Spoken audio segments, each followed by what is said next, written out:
नमस्कार, वंदे मातरम दोस्तों. Today's topic is share capital transaction, first chapter of second part accounts. Share capital transaction. Now term is share capital, means capital is divided in small parts of equal denomination and each part is known as share. ये share capital जो है वो company form of organisation में issue किया जाता है. अब तक हमने जो 7 चैप्टर्स पढ़े पार्ट 1 में वो सारे पार्टनरशिप अकाउंट्स के बारे में है और second part is entirely for company form of organisation. And company form में the total capital of the company is divided in small parts of equal denomination and each denomination is called share and total capital of the company is termed as share capital. And this chapter is for issue procedure of share capital. share capital को issue करने के procedure के बारे में है पूरा chapter. लेकिन सबसे पहले हमें company form of organization को समझना होगा. As per Companies Act 2013, there are two types of company, private limited and public limited company. This Companies Act was originally incorporated in year 1956 and latest amended act is of year 2013. So whenever you are asked to write about the year of Companies Act, you need to write 2013. Now there are two types of company. One is private limited and second is public limited company. Private limited company is that company which restricts its own self by its own articles of association for number of members. Its minimum member is 2 and maximum numbers of members is 200. No invitation for public for subscription of shares of debentures, means public को invite नहीं कर सकते for subscription of shares of debentures के लिए. And no transfer of such shares and debentures, यानी numbers fix है, minimum to maximum 200. In public invitation is strictly prohibited and no transfer of shares and debentures once it is issued. तो ये जो special features है वो private limited company के है. Second type of company is public limited company, जिसमें ये restriction नहीं है. Minimum number of member is 7, maximum is unlimited. This type of company can invite public for subscription of shares and transferability of shares is also that right of shareholder or debenture holder is to transfer such shares and debentures. So this type of company is public limited company. Now company is either private or public. First stage is incorporation stage, means establishment stage. And for that first and important document is memorandum of association. तो पहला important document है memorandum of association. It creates relationship of company with third party, creates relationship of company with third party, and it is termed that it is known as main document for the company, and it includes 6 different clauses. 6 different clauses. First is name clause, यानी company का नाम क्या होगा. Second register office clause, यानी register office का address. Then object clause, यानी कौन से ऑब्जेक्टिव के लिए, कौन से पर्पस के लिए ये कंपनी फॉर्म एग्जिस्टेंस में आ रहा है, कंपनी ऑर्गेनाइज हो रही है, वो object. Then capital clause, what is the maximum capital of the company, it is also known as authorise capital. तो मैक्सिमम कैपिटल कंपनी का कितना रहेगा, वो कैपिटल क्लॉज. लायबिलिटी क्लॉज, यानी सारे शेयर होल्डर्स की लायबिलिटी लिमिटेड होगी to the extent of face value of shares held by that share holder. So limited liability के लिए liability clause. And last one is association clause, where this minimum 2 and maximum 7 persons create an association, means association is created for formation of such company and that clause is known as association clause. So ऐसे 6 different clauses के साथ first important document is prepared and it is known as memorandum of association. Next document is articles of association. It creates relationship of company with its members. So this document is for indoor management and it's a subsidiary document prepared under memorandum of association. तो ये एक secondary document है. Indoor management के rules regulation mention किए गए और company और उसके मेंबर्स के बीच का रिलेशन आर्टिकल्स ऑफ एसोसिएशन से क्रिएट किया जाता है. After these two documents, company is entitled to receive first certificate and it is known as certificate for incorporation. Whenever this certificate is received by the company, straightway it injects life to the company and a company को एक legal birth मिल जाता है यहाँ से.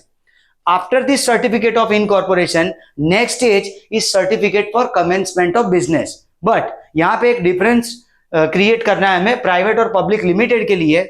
after obtaining certificate of incorporation, private limited company can start its business operation immediately. क्योंकि private limited company को कभी भी एक्सटर्नल फंड की रिक्वायरमेंट नहीं होगी, क्योंकि वो प्राइवेट लिमिटेड कंपनी कभी पब्लिक को इनवाइट नहीं कर सकती, ना ही उसके शेयर्स कभी ट्रांसफर हो सकते. So no external requirement of funds. That is why private limited company can start its business operations immediately after obtaining certificate for incorporation. But public limited company has to obtain one more certificate, and it is termed as certificate for commencement of business. And for that necessary capital is to be procured. तो procurement of capital या finance के लिए company के पास दो option रहते हैं. एक है statement in lieu of prospectus issue कर देना. अगर कंपनी के जो इनिशियल मेंबर्स हैं, कंपनी के इनिशियल मेंबर्स यानी जो इनिशियल 7 मेंबर्स है पब्लिक लिमिटेड कंपनी में, अगर वो लोग इनिशियल कैपिटल कंट्रीब्यूशन कर देते तो statement in lieu of prospectus issue किया जाता है.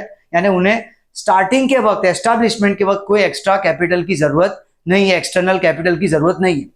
But if capital is to be procured from outside market, तो पब्लिक से अगर कैपिटल क्रिएट करना है तो उसके लिए आएगा prospectus. Prospectus is invitation of offer to public. तो इस तरह से सेकंड जो सर्टिफिकेट आएगा, certificate for commencement of business, उसके बाद ही public limited company can start its business operations. और ये जो शेयर कैपिटल इश्यू किए जाएंगे फॉर एस्टैब्लिशमेंट, अगर कमेंसमेंट के वक्त फर्स्ट टाइम जो इश्यू हो रहा है उसे कहा जाएगा इनिशियल पब्लिक ऑफर. और अगर कंपनी एस्टैब्लिश होने के बाद फ्यूचर में एक्सपांशन पर्पस के लिए, डेवलपमेंट के लिए फर्दर कोई इश्यू क्रिएट किया जाता है, वो होता है follow on public offer. So for the first time it is known as initial public offer, and further issues it is called follow on public offer. Now whether it is initial public offer or follow on public offer, minimum subscription is to be received by the company. यानी जो company की project cost है, यानी establishment of infrastructure like land, building, plant, machine, furniture, pictures, ये fix asset means non current assets का investment हुआ. और उसके साथ जो ऑपरेटिंग साइकिल है, operating cycle starts with raw material converted into work in progress, then finished goods. अगर उसको बेचा गया तो debtors when accept that negotiable instrument, it is bills receivable, and bills receivable will be transformed into bank, and later on it is cash balance. This is called operating or trading cycle of the company. So first starting capital requirement is establishment cost plus completion of first operating cycle. वहां तक की जो amount है it is known as minimum subscription. So जो minimum subscription अगर company ने receive किया है तो ही वो कंपनी को certificate for commencement of business मिलेगा, यानी then that company can start its operating activity. और अगर फॉलो ऑन पब्लिक ऑफर है, मींस ऑलरेडी एस्टैब्लिश कंपनी में फ्यूचर के कोई प्रोजेक्ट के लिए ये फंड रेज किए जा रहे हैं, देन अगर मिनिमम सब्सक्रिप्शन रिसीव होगा तो ही वो प्रोजेक्ट एक्सेप्ट किया जाएगा. यानी ये मैंडेटरी रिक्वायरमेंट है, minimum subscription, whenever public limited company required to raise finance from outside market. Now the management of company, management is done by board of directors. Management is done by board of directors, and board of directors passes board resolution for routine matters. जो routine matters है उसके लिए board of directors board resolution pass करता है. लेकिन 3 तरह के resolution है. Resolution shows consent of company for certain aspects, जो भी रिलेटेड मैटर्स है कंपनी के ऑपरेशंस के रिलेटेड, उसके लिए जो कंसेंट शो करने का तरीका है वो है resolution. Board of directors for routine management they pass board resolution. For advance level matters, यानी इससे कुछ आगे की मैटर्स हो जिसके लिए शेयर होल्डर्स का ओपिनियन लेना पड़े, कंसेंट लेना पड़े, वोटिंग कराना पड़े, उसके लिए होता है ऑर्डिनरी और जनरल रेजोल्यूशन. ऑर्डिनरी और general resolution is passed with 51% majority of voting. अगर 51% वोट फेवर में आते हैं तो वो रेजोल्यूशन पास हो जाता है. उससे भी एक्स्ट्रा ऑर्डिनरी मैटर के लिए आएगा स्पेशल रेजोल्यूशन, जो 3/4 मेजोरिटी या 75% voting should be there in favour of resolution. तो ये 3 तरह के रेजोल्यूशन है, जिसमें से ये 2 रेजोल्यूशन मेंबर्स यानी शेयर होल्डर्स थ्रू पास करने हैं. इसके लिए शेयर होल्डर्स की मीटिंग बुलाई जाती है, जो मीटिंग एन्युअली बुलाई जाती है every year after 31st March and before 31st October. This meeting is called and it is known as annual general meeting. annual general meeting of members and between two AGMs if it is required for the company for passing either ordinary or special resolution. If another meeting is called, that meeting is known as extraordinary general meeting. तो meeting में either AGM या EGM में यानी annual general meeting में या extra ordinary general meeting में ये resolutions 51% से या 75% से पास किए जाएंगे. तो ये ordinary and special resolution and for routine matters of the company board resolution is sufficient. तो कंपनी का मैनेजमेंट ये 3 रेजोल्यूशन के क्राइटेरिया से एग्जीक्यूट किया जाएगा. तो private company can start immediately after certificate of incorporation and public company के लिए वेट करना है certificate for commencement which we have discuss already. And for that capital procurement it can be by internal or external sources. Internal sources then statement in lieu of prospectus means these 7 initial members will contribute the necessary amount. तो उनको external fund की कोई जरूरत नहीं है. अगर external fund की जरूरत है then issue of prospectus and minimum subscription level. Minimum subscription is 90% of issued capital. जो हम कैपिटल इश्यू कर रहे हैं उसका 90% अगर मिलता है minimum subscription then that issue is successful either it is initial public offer और फॉलो ऑन पब्लिक ऑफर. तो 90% ऑफ इश्यूड कैपिटल. अब हमें समझना है इश्यूड कैपिटल क्या है, जिसके लिए पार्ट आता है क्लासिफिकेशन ऑफ शेयर कैपिटल, जिसका पहला पार्ट है authorise capital. Authorise capital is the maximum capital company can issue during its life time and maximum capital is mentioned in the capital clause of memorandum of association. ये maximum capital का जो level है authorise capital वो हम future में increase कर सकते हैं, लिफ्ट कर सकते हैं, लेकिन उसके लिए हमें स्पेशल रेजोल्यूशन जो आप जानते हो 75% मेजोरिटी से स्पेशल रेजोल्यूशन पास होता है. That special resolution is required for increase of authorized capital. So first part is authorized capital. Maximum capital company can issue during its lifetime. Another name of authorized capital is registered capital or nominal capital. Next is issued capital. हमने यहाँ पे एक example लिया है कि 1000 share है company के और 10 रुपए का एक शेयर है. तो ये जो शेयर है पहले यहाँ ये समझ लेते हैं क्लासिफिकेशन ऑफ शेयर्स के लिए कि टाइप्स ऑफ शेयर्स कितने होते हैं. तो शेयर से 2 टाइप के, एक इक्विटी है दूसरा प्रेफरेंस है. प्रेफरेंस वर्ड में, प्रेफरेंस वर्ड से समझ में आता है हमें प्रायोरिटी, यानी प्रेफरेंस दिया जा रहा है. प्रेफरेंस अगर दिया जा रहा है तो उसके अगेंस्ट में कुछ होगा जिसके सामने ये प्रेफरेंस दिया जा रहा है. तो preference shares are having preference for 2 things. Preference share holders are having preference for 2 things. First is for dividend against equity share holders, यानी इक्विटी शेयर होल्डर को डिविडेंड मिलने से पहले इन प्रेफरेंस शेयर होल्डर्स को डिविडेंड मिल जाता है. Dividend is distribution of profit. जैसे पार्टनरशिप में प्रॉफिट डिस्ट्रीब्यूट होता है डिविजिबल प्रॉफिट, वैसे यहाँ पे भी प्रॉफिट को डिवाइड किया जाता है अमोंग इट्स मेंबर्स यानी share holders. So dividend preference share holders को इक्विटी से पहले मिल जाता है और at the time of liquidation of the company यानी क्लोजर ऑफ कंपनी जो रीपेमेंट ऑफ कैपिटल है is done to preference share holders just before equity share holders. यानी प्रेफरेंस शेयर होल्डर्स को 2 बातों में प्रायोरिटी या प्रेफरेंस दिया जाता है. First, dividend before equity shareholders, and second, repayment of capital on liquidation before equity shareholders. So these 2 things they are having preference, and that is why they are known as preference shares. And the holders of such shares are called preference shareholders. Second is equity shares. Equity share is permanent capital, and it is also known as ordinary share. Equity shareholders को after distribution of profit to preference share holders जो भी remaining profit है सब इनका ही legal right है. So they are known as real owners of the company. Company के annual general meeting में equity share holders participate करते हैं, वोटिंग राइट भी उनके पास होता है और कंपनी का जो मैनेजमेंट प्रोसीजर है वो उन्हीं के थ्रू एग्जीक्यूट किया जाता है इन फॉर्म ऑफ एजीएम और ईजीएम में जो रेजोल्यूशन पास होते हैं उसके लिए भी ये इक्विटी शेयर होल्डर्स ही रिस्पॉन्सिबल है. नाउ प्रेफरेंस शेयर्स की जो टाइप है उसमें क्या cumulative, non cumulative, participating, non participating, redeemable, irredeemable, convertible, non convertible. तो पहले समझते हैं cumulative, non cumulative. Cumulative word का मतलब होता है एक्यूमुलेट करना, यानी डिविडेंड जो है अगर कंपनी के पास इनसफिशिएंट प्रॉफिट है, पहले तो ये समझते हैं कि किसी भी कंपनी में डिविडेंड देना चाहे इक्विटी हो के प्रेफरेंस शेयर होल्डर्स हो उनके लिए उनको डिविडेंड देना कंपलसरी नहीं है, मैंडेटरी नहीं है. लेकिन फिर भी कंपनी के शेयर्स की प्राइसेस को मेंटेन करने के लिए, मार्केट वैल्यू को मेंटेन करने के लिए रेगुलर डिविडेंड दिया जाता है। But by chance in case of insufficient profit or loss making years, if it is not possible for the company to declare dividend, अगर कंपनी ने डिविडेंड डिक्लेयर नहीं किया प्रेफरेंस शेयर होल्डर्स को, loss हुआ होगा वो कंडीशन में, तो उसका जो राइट है प्रेफरेंस शेयर होल्डर्स का डिविडेंड गेन करने का, वो राइट लैप्स नहीं होता है। जब भी फ्यूचर में कंपनी को प्रॉफिट होगा तो करंट ईयर के डिविडेंड के साथ साथ पास्ट ईयर का डिविडेंड भी कंपनी को प्रेफरेंस शेयर होल्डर्स को देना पड़ेगा। उस राइट की वजह से ये जो कैटेगरी है वो है क्यूमुलेटिव प्रेफरेंस शेयर्स, और जहां पे वो राइट नहीं है वो है नॉन क्यूमुलेटिव प्रेफरेंस शेयर्स, यानी पास्ट का डिविडेंड लैप्स नहीं हो वो है क्यूमुलेटिव प्रेफरेंस शेयर्स, और वो राइट लैप्स हो जाए वो है non cumulative preference shares. Next है participating and non participating preference shares.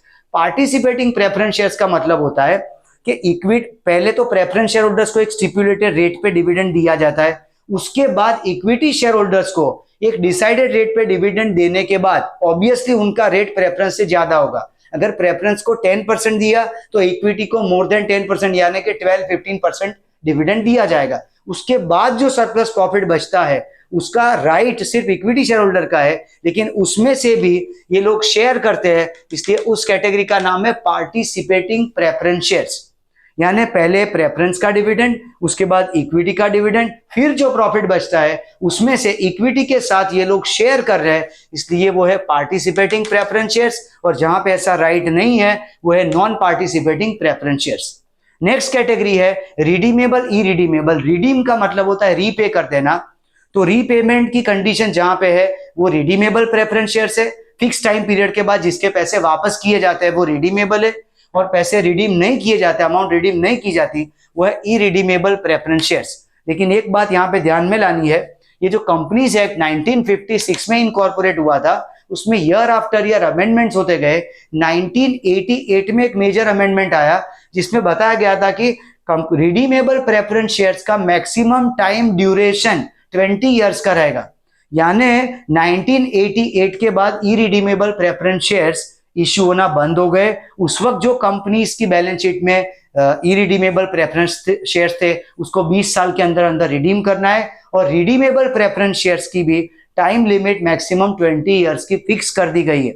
यानी इरिडीमेबल कॉन्सेप्ट के लिए क्लियर है कि जिस प्रेफरेंस शेयर्स का पैसा वापस नहीं किया जाता, रीपे नहीं किया जाता, वो इरिडीमेबल प्रेफरेंस शेयर्स है। बट प्रैक्टिकल अप्रोच में अभी सिर्फ रिडीमेबल प्रेफरेंस शेयर्स ही एग्जिस्ट कर रहे हैं इंडियन स्टॉक मार्केट में। नेक्स्ट है कन्वर्टिबल नॉन कन्वर्टिबल। अगर प्रेफरेंस शेयर्स दूसरी किसी सिक्योरिटी में यानी इक्विटी शेयर्स में फॉर एग्जांपल अगर कन्वर्ट हो सकता है तो वो कन्वर्टिबल है, और अगर कन्वर्ट नहीं हो सकता तो नॉन कन्वर्टिबल है। ये जो सारी टाइप्स है वो प्रेफरेंस शेयर्स की टाइप्स है, लेकिन इक्विटी में कोई टाइप नहीं है। इक्विटी में क्लास होते हैं, जैसे ए क्लास, बी क्लास, सी क्लास, ऐसे अलग अलग क्लासेस ऑफ शेयर्स है on the basis of different amount of face value. Its minimum face value is 1 rupee and maximum is 1000 rupees. उसके बीच में कोई भी अमाउंट की फेस वैल्यू पे हम class wise 1 by 1 step by step shares issue कर सकते हैं। तो इक्विटी में कोई टाइप नहीं है, सिर्फ क्लासेस ऑफ शेयर्स है और ये प्रेफरेंस की टाइप है। अब हमें क्लासिफिकेशन ऑफ कैपिटल समझना है, जिसमें हमने पहले पॉइंट पे थे authorise capital 1000 shares of 10 each. 1000 share 10 रुपए का एक, तो ऑथोराइज कैपिटल है 10,000 रुपए। उसमें से कंपनी 800 शेयर इश्यू कर रही है, तो 10 का एक और 800 शेयर, तो 8000 is issued capital. Subscribe capital जो है वो एक रेंज होती है, सब्सक्राइब कैपिटल इश्यूड कैपिटल या मिनिमम उसका 90%। तो इश्यूड कैपिटल अपना 8000 रुपीज है, तो 8000 सब्सक्राइब कैपिटल हो सकता है, वो मैक्सिमम लिमिट हो गई। और उसका 90% यानी 7200 यानी 7200 एटलीस्ट मिल जाने चाहिए। उससे अगर नीचे अमाउंट आया तो वो शेयर इश्यू कैंसल हो जाएगा, वो प्रोजेक्ट कैंसल हो जाएगा, यानी company can not issue that shares further. तो यहां पे सब्सक्राइब कैपिटल की लिमिट पकड़नी हमें, मिनिमम सब्सक्रिप्शन है 90% 7200 रुपए, और मैक्सिमम लिमिट है उसकी 8000 रुपए। तो कॉल्ड अप कैपिटल, यहाँ पे कॉल्ड अप कैपिटल कितना होगा, मान लेते हैं यहाँ पे ये कंडीशन में कि कंपनी ने जो 8000 यानी 800 शेयर जो इश्यू किए हैं वो 800 शेयर की एप्लीकेशन कंपनी को मिल गई है, पर कंपनी ने पूरे 10 रुपए नहीं मंगाए। अब जो फेस वैल्यू ऑफ शेयर्स है, यहाँ पे 10 रुपए का हमने एग्जांपल लिया है, तो face value of shares can be called in parts, वो टुकड़ों में मंगाया जा सकता है। पहली बार जो हम अमाउंट कॉल करते हैं बाय कंपनी, जो अमाउंट कॉल किया जाता है उसको एप्लीकेशन मनी कहते हैं। एप्लीकेशन के बाद का स्टेज होता है अलॉटमेंट, और after allotment anything is called call.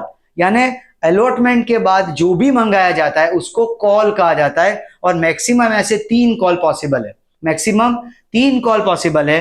तो यहाँ पे हमने ऐसा सोचा है यहाँ पे कि 10 रुपए के शेयर में 8 रुपए ही कॉल किए गए। फॉर एग्जांपल 8 रुपए ही कॉल हुए हैं, अब तक 2 रुपए अभी मंगाए नहीं गए, तो 800 शेयर पे 8 रुपए यानी 6400 इज कॉल्ड अप कैपिटल।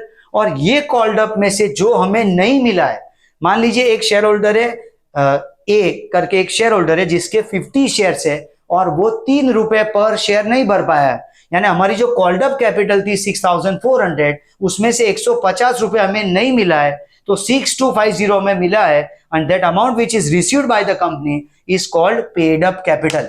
तो सबसे पहले आता है authorise capital, maximum capital company can issue, उसमें से जितने शेयर इश्यू किए जाते हैं वो है इश्यूड कैपिटल, जो इश्यू नहीं होते वो है अनइश्यूड कैपिटल। उसके बाद इश्यूड के बाद नेक्स्ट स्टेज है subscribe capital. Subscribe capital V have wide range of possibilities. Subscribe capital में 90% हो सकता है मिनिमम सब्सक्रिप्शन, और 90% से लेके 100% के बीच की कोई भी अमाउंट हो सकती है। यहाँ पे हमने माना है कि 100% अमाउंट है, यानी 100% शेयर्स पब्लिक ने एक्सेप्ट की है, यानी 800 शेयर और 8 रुपए हमने कॉल की है। सब्सक्राइब कैपिटल यहाँ पे 8000 और कॉल्ड अप कैपिटल 800 शेयर पे 8 कॉल की है, इसलिए 6400, जिसमें से 150 शेयर पे 3 रुपए का कॉल नहीं मिला है, इसलिए calls in arrears 150, so paid up capital is 6250। अब एक इंपॉर्टेंट पॉइंट है यहाँ पे, अनकॉल्ड कैपिटल, जो 800 शेयर पे 2 रुपए नहीं मंगाए कंपनी ने, जो कॉल नहीं की है, वो उसको कहते हैं uncalled capital. And from uncalled capital by passing special resolution we can create reserve capital. Uncalled capital का कोई सर्टेन पार्ट या totally uncalled capital can be reserve for liquidation purpose, यानी लिक्विडेशन के वक्त लायबिलिटी पे करने के लिए अगर फंड कम पड़े कंपनी के पास, तो उस वक्त ये कैपिटल रेज किया जाता है, उसके लिए स्पेशल रेजोल्यूशन पास किया जाता है। And once a resolution pass for this reserve capital, that resolution is irrevocable, means can not be cancelled, यानी ये जो अमाउंट है रिजर्व कैपिटल की वो हमेशा रिजर्व में रहेगी। जब लिक्विडेशन होगा कंपनी का, कंपनी क्लोज होगी, तब थर्ड पार्टी लायबिलिटीज को पे करने के लिए ये अमाउंट कॉल किया जाएगा। So this is called reserve capital. Reserve capital is created out of uncalled capital by passing special resolution. Now यहां से आगे प्रैक्टिकल क्वेश्चंस है, तो उसको समझते हैं अब इश्यू प्रोसीजर के लिए। तो क्वेश्चन नंबर 5 में वैद्य लिमिटेड जिसने इश्यू किए 7,50,000 शेयर्स ऑफ ₹10 ईच, और यहाँ पे जो 10 रुपए की फेस वैल्यू है वो 3 पार्ट में डिवाइडेड है। Application 3 rupees, allotment 4 and call is 3 rupees. Total face value is 10। जो एप्लीकेशन आई है वो भी 7,50,000 शेयर्स की, यानी subscribed capital is also for 7,50,000 shares. अब यहाँ पे हमें एंट्री की प्रोसेस समझते हैं। ये बेसिक एंट्रीज है, जर्नल एंट्रीज। हर स्टेज पे 2-2 एंट्री पास होती है, हर स्टेज पे, यानी application, allotment, call, each stage we have 2 journal entries. अगर ये एंट्रीज क्लियर है तो हम कोई भी प्रैक्टिकल क्वेश्चन सॉल्व कर सकते हैं इजीली। तो पहले इसको समझते हैं। अब बेसिकली कैपिटल प्रोक्योरमेंट की जो एंट्री होती है वो है bank to capital. Capital procurement की एंट्री है बैंक टू कैपिटल, लेकिन यहाँ पे स्टेज वाइज हम टेम्पररी अकाउंट्स ओपन करेंगे। ये इक्विटी शेयर की प्रोसीजर है, इसलिए हर एक जगह पे इक्विटी शेयर लिखा जाएगा। अगर प्रेफरेंस शेयर इश्यू का प्रोसीजर है तो प्रेफरेंस शेयर लिखा जाएगा। तो first entry, bank account debited to equity share application account, 7,50,000 पे 3 रुपए रिसीव हुए, 22,50,000। Then equity share application account debited to equity share capital 22,50,000 being application money transfer to capital। अब ये दोनों एंट्री को ध्यान से देखिए तो इक्विटी शेयर एप्लीकेशन यहाँ क्रेडिट हुआ और यहाँ डेबिट हुआ। ये एक टेम्पररी अकाउंट है क्योंकि main entry bank to capital है, इसलिए application, allotment, first call, final call, हर एक स्टेज पे जो अकाउंट ओपन होगा वो टेम्पररी अकाउंट है और इश्यू प्रोसीजर के साथ वो क्लोज हो जाता है। इसलिए यहाँ application money received and then transfer to capital, so ultimately it is bank to equity share capital, क्योंकि कैपिटल प्रोक्योरमेंट की एंट्री बैंक टू कैपिटल ही है। अगर सोल प्रोप्राइटर है तो बैंक टू कैपिटल, अगर पार्टनरशिप है तो bank to A's capital, to B's capital, जो भी नाम है पार्टनर्स के वो सब, और अगर कंपनी फॉर्म ऑफ ऑर्गेनाइजेशन है तो bank to equity share capital या bank to preference share capital. तो जो भी इंटरमीडिएट अकाउंट है, एप्लीकेशन, अलॉटमेंट, कॉल, वो सब टेम्पररी है, ओपन होते हैं रिक्वायरमेंट के हिसाब से, and then it is closed. तो यहाँ पे bank to equity share application and equity share application to equity share capital, application money received and application money is transfer to capital. उसके बाद अलॉटमेंट ड्यू होगा, तो equity share allotment to equity share capital, 7,50,000 share पे 4 रुपए के हिसाब से 30 lakh rupees allotment money is due.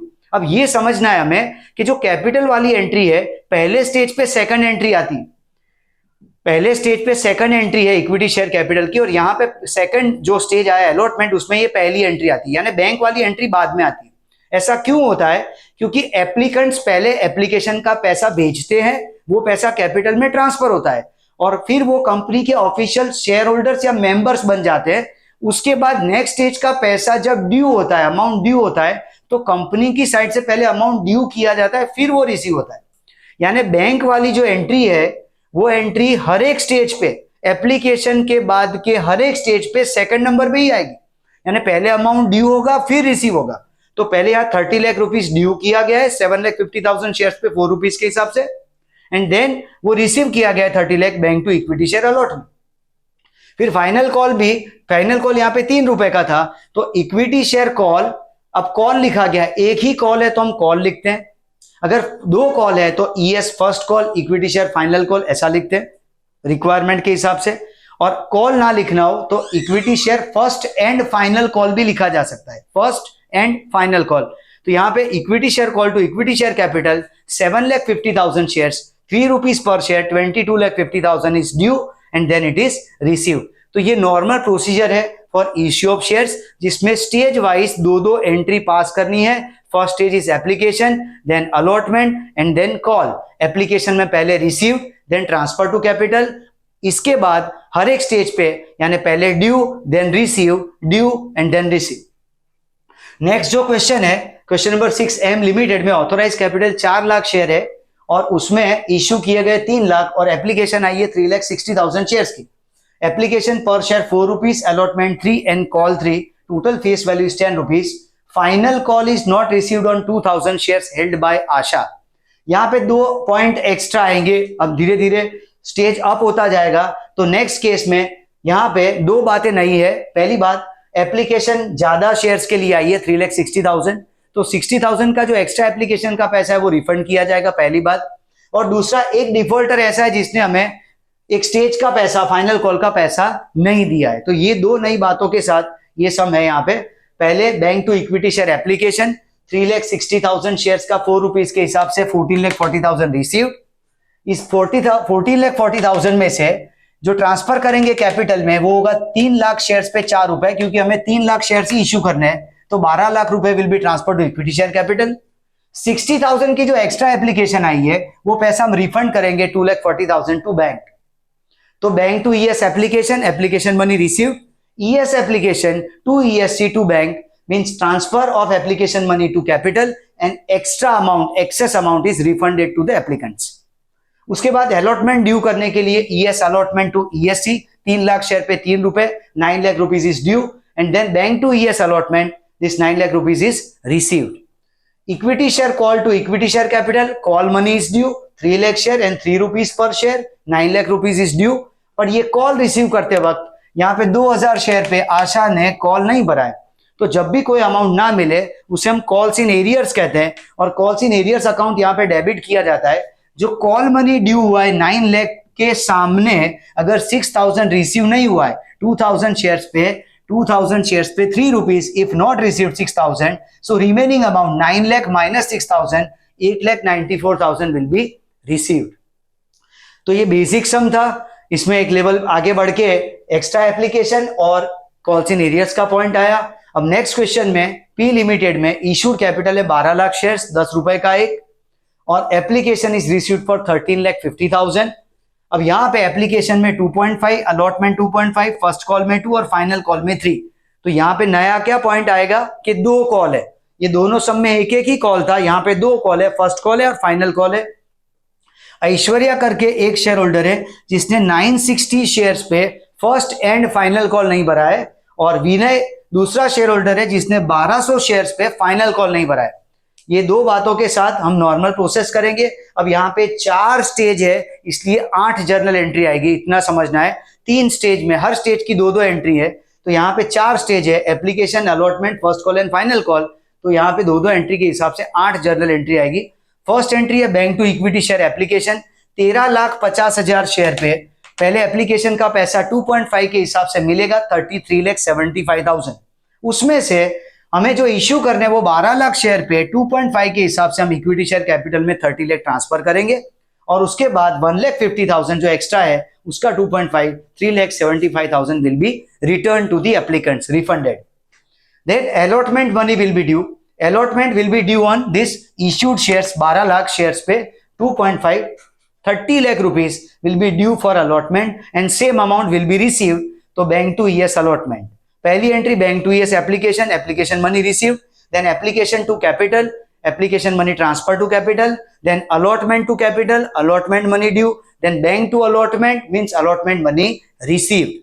First call money due, ES first call to ESC, 12 lakh share पे 2 रुपए 24 लाख रुपए पहले ड्यू होगा, लेकिन उस वक्त पहला शेयर होल्डर ऐश्वर्या 960 शेयर्स पे फर्स्ट कॉल का पैसा नहीं भर रही, तो फर्स्ट कॉल की 24 लाख रुपए की अमाउंट में से 960 शेयर्स पे 2 rupees not receive, not received means calls in arrears, so calls in arrears 960 into 2 1920, so remaining amount 23,98,080 rupees will be received. So bank calls in arrears to ES first call. Next is final call stage. So ES final call to ESC, 1,20,000 12 lakh shares and 3 rupees per share, 36 lakh rupees is due. ES final call to ESC, 36 lakh rupees is due. Receive करते वक्त bank calls in arrears to ES final call 36 lakh में से 2160, क्योंकि अब ऐश्वर्या के साथ साथ विनय भी नहीं भर रहा है फाइनल कॉल, ऐश्वर्या के 960, विनय के 1200, टोटल 2160 शेयर्स पे amount is not received, so debited to calls in arrears, 2160 into 3 rupees 6480 not received, out of 36 lakh 6480 is not received, so received amount will be 35,93,520।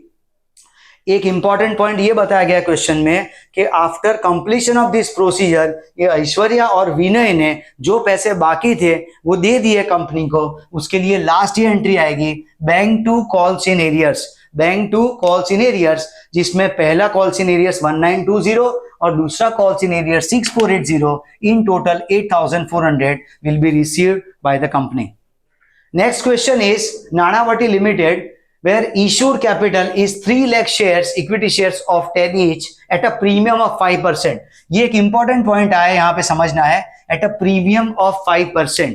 Now share can be issued in 2 different ways.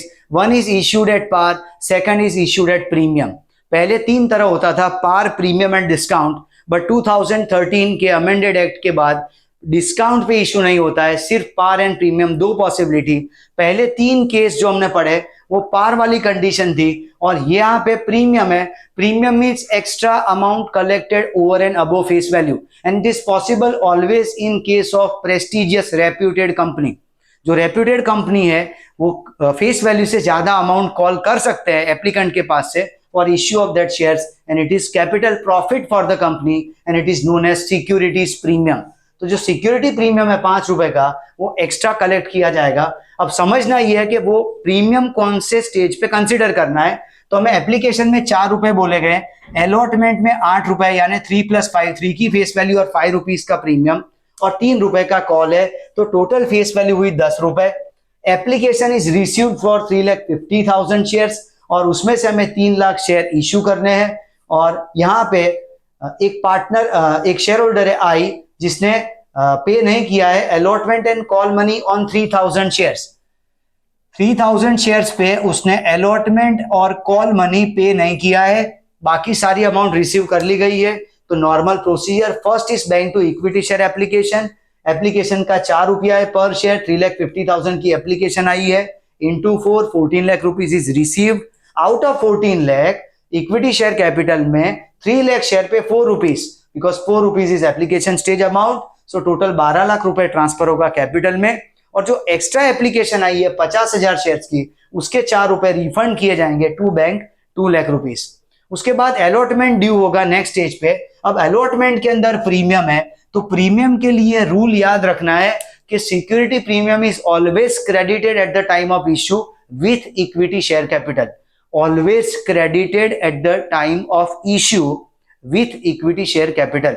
अब equity share capital जहां पे है उसके साथ वो security premium credit होगा। Premium यहाँ पे सिर्फ अलॉटमेंट के स्टेज पे है, इसलिए अलॉटमेंट वाली जो कैपिटल की एंट्री है उसमें क्रेडिट होगा। नहीं तो अगर हर एक स्टेज पे होता प्रीमियम, तो हर एक स्टेज पे जहां जहां इक्विटी शेयर कैपिटल क्रेडिट होगा वहां सिक्योरिटी प्रीमियम रिजर्व क्रेडिट होगा।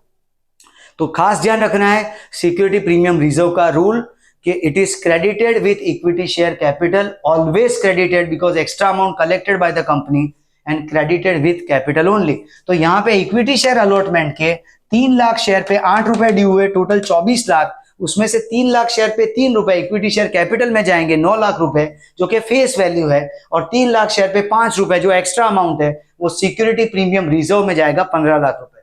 अब ये रिसीव करते वक्त, अलॉटमेंट रिसीव करते वक्त जो 24 लाख रुपए हमने ड्यू किए थे उसमें से 3000 शेयर्स पे 8 रुपए नहीं मिले।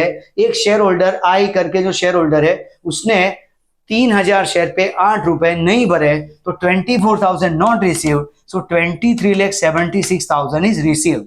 तो first entry is bank to ES application, application money received, then application to capital and to bank, application money transfer to capital and extra application money refunded, then allotment to ESC to security premium, premium credit करना है, issue के stage पे है, extra amount collected है, इसलिए ये allotment due हुआ, and then allotment receive. Other than this 3000 shares पे जो नहीं मिला वो कॉल्स इन एरियर्स में डेबिट हुआ, so bank calls in arrears to equity share allotment.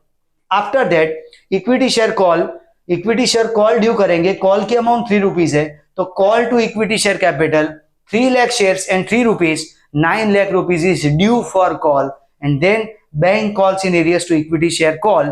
तो कॉल के 9 लाख रुपए में से 3000 शेयर्स पे 3 rupees is not received, 9000 is not received, so remaining amount 8,91,000 is received, so application received, transfer to capital, allotment money due, allotment money transfer to allotment money due, allotment money received, call money due and call money received. This is the procedure, issue procedure for share capital. Thank you.